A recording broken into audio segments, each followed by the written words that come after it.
Au nom du Père, et du Fils et du Saint-Esprit, ainsi soit-il. Donc nous avons déjà abordé un sujet qui finalement, dans notre foi catholique, est central et capital. Puisque c'est par cet objet que nous entrons dans la vie éternelle. À savoir, je reviendrai sur ce sujet de la connaissance, pour amener à réfléchir ceux qui pensent avoir une science tout à fait établie, afin de remettre en cause leur manière de penser, et voir que la connaissance dépasse largement leur manière de penser, qu'ils ont à rétrécir à un niveau de la technique. Notre Seigneur nous dit la vie éternelle, c'est de connaître Dieu et celui qui l'a envoyé, notre Seigneur, Jésus-Christ lui-même. Vous voyez cela dans l'Évangile selon Saint Jean. Et ainsi, nous voyons que la connaissance est un sujet que nous devons définir davantage, nous aider à approfondir davantage.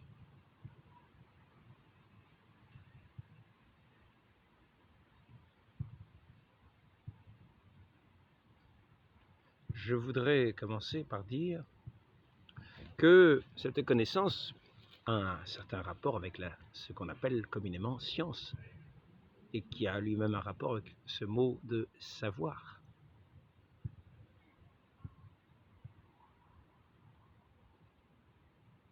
Et je dirais que, d'une certaine manière, la science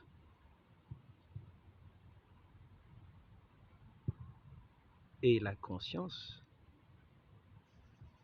de certains objets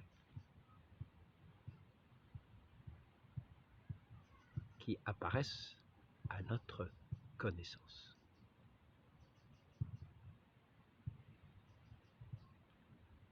Ces objets de connaissance deviennent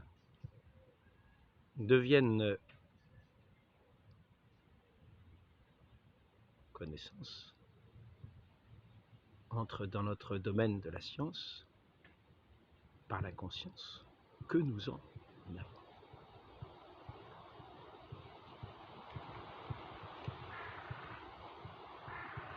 Je ne veux pas entrer dans des grands débats philosophiques, dans des grandes discussions philosophiques.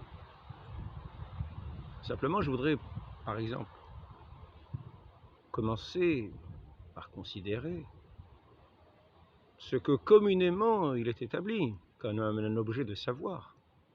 Et vous remarquerez que ça n'a aucun sens de parler de cette manière-là, parce que nous n'avons aucune conscience de ce que cela signifie, et que par conséquent, ce n'est pas non plus une manière d'exprimer quelque chose que nous pouvons comprendre, connaître. Ce n'est pas non plus un objet de science, puisque nous ne pouvons pas en avoir conscience. Imaginez par exemple qu'on vous dise, il y a 10 milliards d'années, il y a eu ce Big Bang, et puis toutes ces planètes qui sont sorties, tous ces espèces de rayons embrasés d'une chaleur inimaginable, etc., etc. Et vous devez prendre conscience d'une chose dont vous ne pouvez pas avoir conscience, vous qui n'avez qu'une vie de 80 ans. Parler de milliards d'années, prenez une machine à calculer. De plus, pour entrer davantage dans cette considération, on pourrait dire que le temps qui échappe à la conscience échappe aussi à ces objets de mesure que nous avons. Ce temps que nous disons être des milliards d'années, qu'est-ce qui nous empêche de dire que ces mêmes choses qui se sont réalisées du point de vue de notre conscience ne sont pas en un clin d'œil.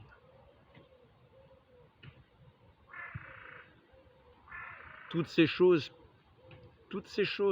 qui se sont faites hors de la conscience de l'humanité, donc hors de sa connaissance, hors donc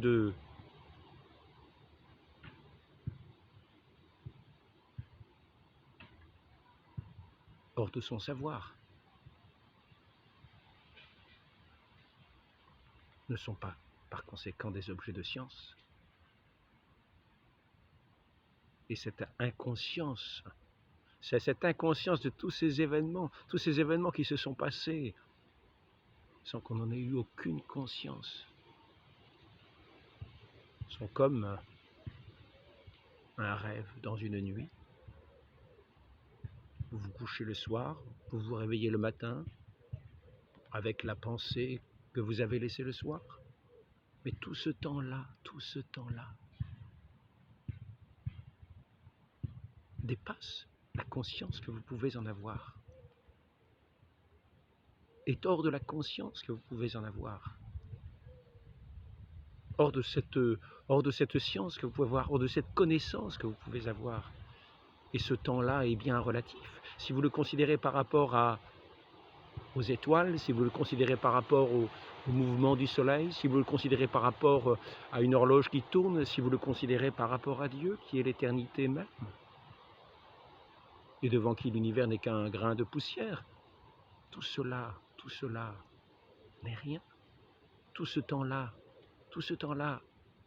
que vous voulez mettre sous l'aune de vos appareils de mesure n'en font pas plus un objet de connaissance.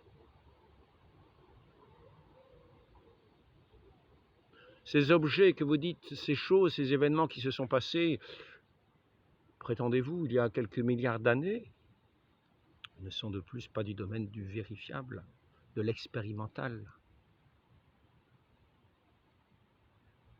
Ce sont des déductions, ce sont des calculs, mais cela ne donne pas un objet de science. Cela ne donne pas une appréciation de connaissance. Cela ne donne pas un objet de connaissance.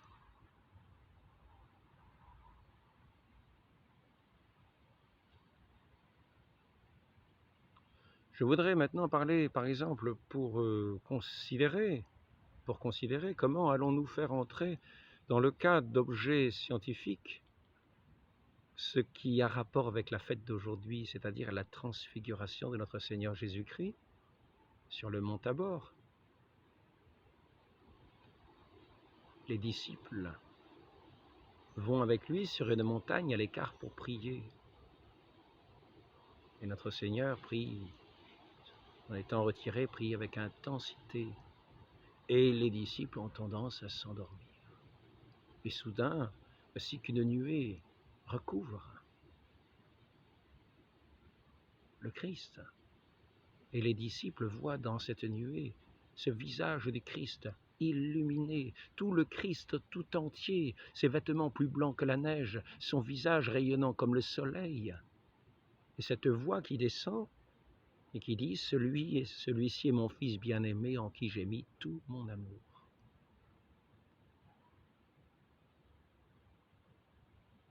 Considérez cette transformation. Sous quel objet de science allez-vous, sous quel, non pas objet de science, sous quel appareil de mesure allez-vous vouloir faire entrer cette connaissance qui nous est faite par ce mystère de la transfiguration de notre Seigneur pour en faire ce que vous appelez un objet scientifique? Vous allez pouvoir dire, pour ceux qui parlent de cette façon-là, qui veulent faire entrer tout ce qui est du mystère de la création dans leurs appareils de mesure afin que cela puisse entrer dans leur champ de conscience et dire que c'est scientifique.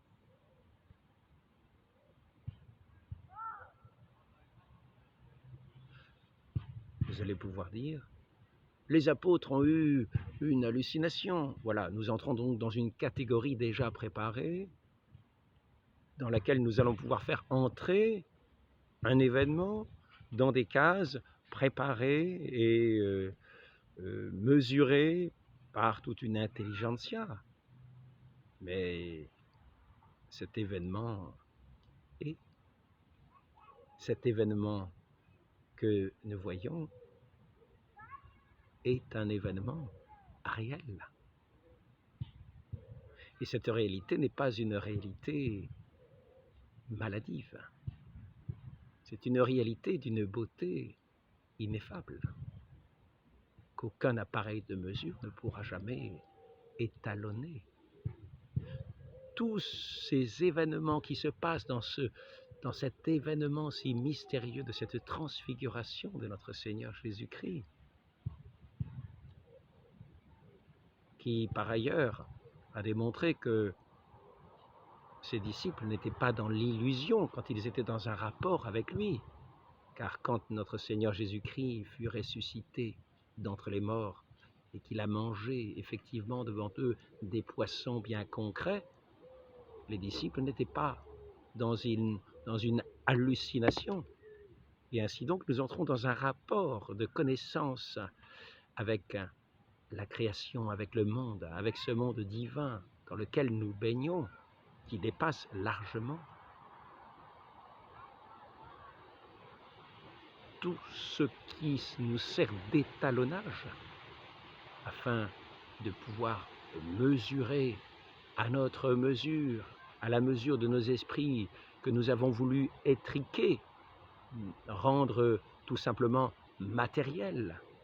Mais nous voyons ici que nous entrons dans un domaine de connaissance qui atteint aussi le domaine immatériel, immesurable, et qui pourtant est un événement qui a vraiment existé.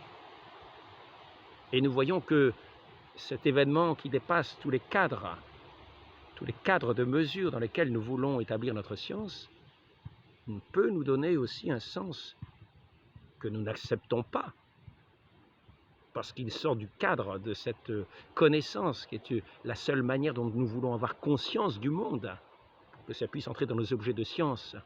Mais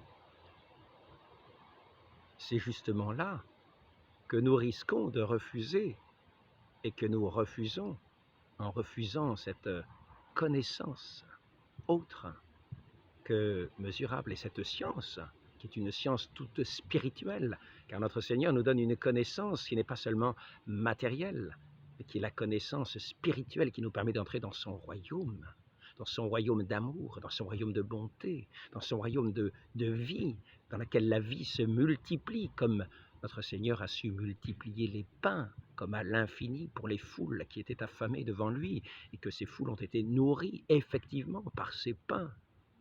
Et ainsi, nous voyons un sens de la création qui n'entre pas dans nos appareils de mesure et qui dépasse notre conscience,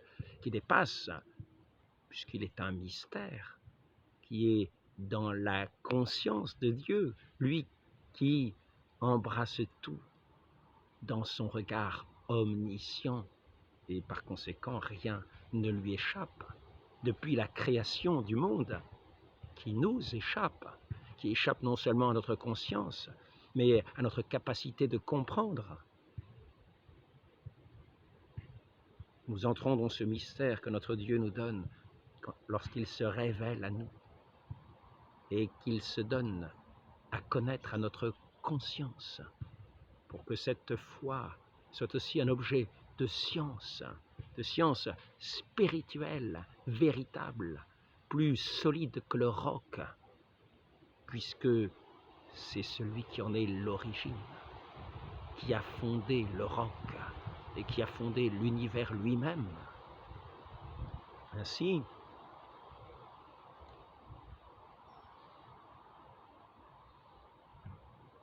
ceux qui veulent ramener tout à leur dimension, aux appareils de mesure qu'ils ont eux-mêmes établis dans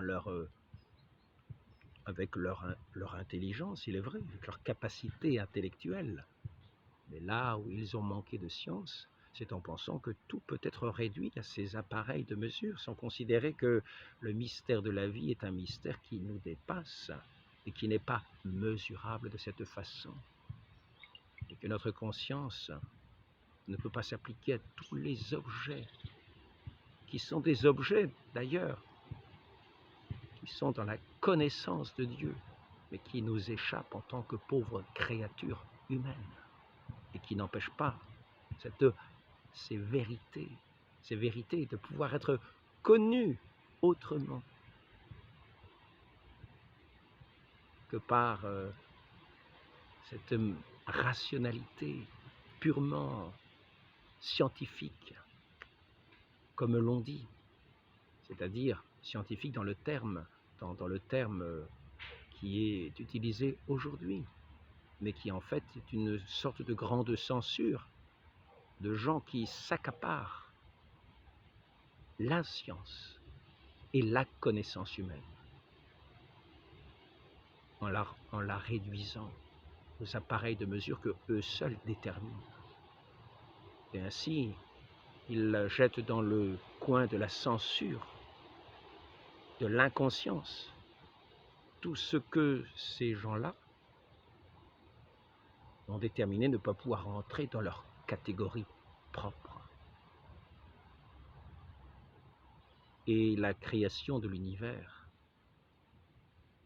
ainsi, ne peut que leur échapper, ne peut qu'échapper à leur connaissance, eux qui sont incapables de faire entrer dans leur champ d'expérimentation ce mystère de la transfiguration que cette fête d'aujourd'hui nous permet de remémorer. Cette fête si lumineuse qui éclaire nos intelligences d'une façon si sublime et qui les élève au-delà de tout objet de mesure, mais qui éclaire nos consciences, qui embrase nos cœurs à cet amour, nous qui sommes hommes et non pas machines, afin de nous faire pénétrer dans cette lumière de ce royaume divin pour lequel nos esprits et nos âmes immortelles ont été créés et sont faites, et dans lequel notre corps tout entier entrera dans sa gloire pour être transfiguré à son tour de la lumière, non seulement de la gloire, dont nous aurons été capables de nous remplir, de recevoir par cette connaissance que nous n'aurons pas rejetée en la considérant comme ne correspondant pas à nos lunettes scientifiques. Il faut savoir se faire pauvre d'esprit et considérer que ce que nous échelonnons, ce que nous étalonnons en disant 10 milliards d'années, 150 milliards d'années, 300 000 ans, 500 000 ans, 3 millions d'années, il s'est passé ça. Nous devrions entrer davantage, tous, dans une certaine modestie, dans une certaine reconnaissance à la fois de notre ignorance et dans une connaissance de notre capacité que Dieu a mis en nous de connaître le mystère qu'il nous donne à connaître au-delà de nos petites lunettes, nous qui avons perdu la vue à force de vouloir accaparer ce qui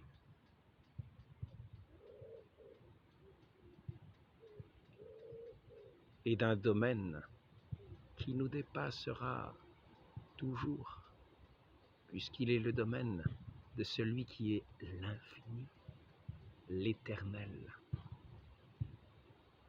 l'omnipotent, qui est l'amour même, qui est la vérité, qui est la lumière pure,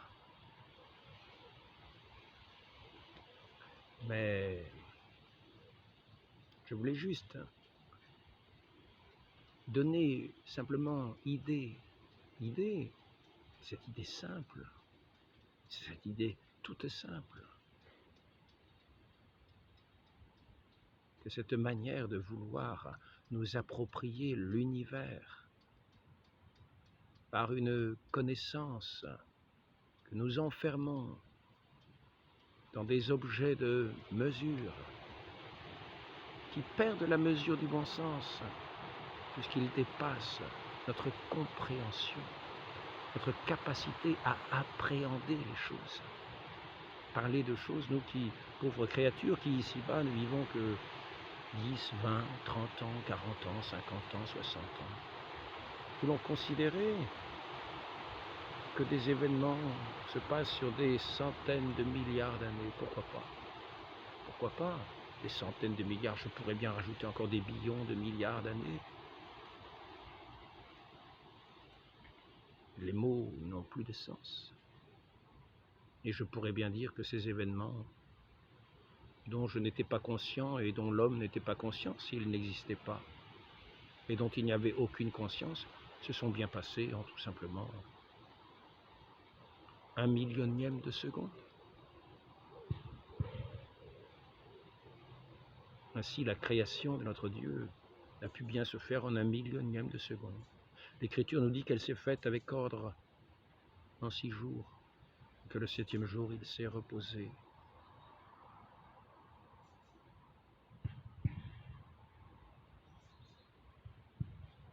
Et cette façon de parler est plus compréhensible à notre intelligence. Elle dit plus de choses que une espèce de fuite dans le temps dont nous n'avons aucune idée et qui veut simplement nous dire une chose, c'est que c'est le néant qui préside à nos vies.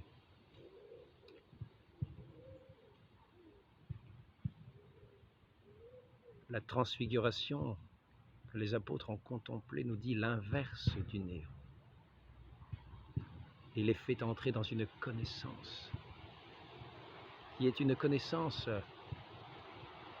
qui dépasse toute connaissance, en ce sens qu'elle est complète, elle est humaine, elle est spirituelle, elle est divine, car nous sommes à l'image de Dieu, des créatures, de pauvres créatures humaines de chair et d'os et de sang, de la glaise, mais que Dieu a pourtant voulu à son image. Ainsi nous sommes de chair et d'esprit et capables de le connaître, ainsi qu'il nous a créés.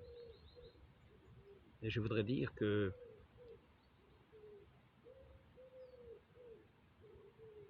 avant que de chercher la vie dans des carcasses de squelettes, plus ou moins arrangées par des gens qui ne croient ni en la vérité, ni en Dieu, ni au diable, et qui sont peut-être des démons eux-mêmes, et qui sont capables, pour arriver à leur fin, de manipuler, de monter des découvertes,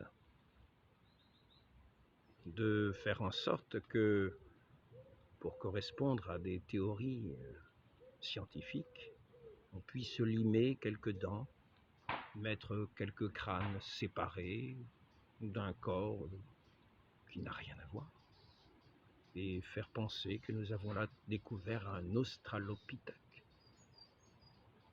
Mais une autre connaissance, qui est plus réelle que ces eaux et ces poussières, sont celles qui nous apparaît le jour de cette transfiguration du Seigneur dont les apôtres ont témoigné jusqu'à leur sang versé, pour nous montrer cette gloire de notre Dieu, à laquelle il nous invite à nous ouvrir pour entrer nous-mêmes dans cette gloire céleste, pour entrer dans cette communion, dans cette relation de vie éternelle avec notre Dieu, dans l'incorruptibilité de sa lumière, de sa connaissance, de sa vie éternelle et inaltérable. Demandons à la très sainte Vierge Marie l'Immaculée Conception, que rien n'a su corrompre de ce monde, qui n'a pas non plus connu la corruption et qui est monté corps et âme dans ce ciel céleste, dans ce ciel de notre Dieu, pour être couronné,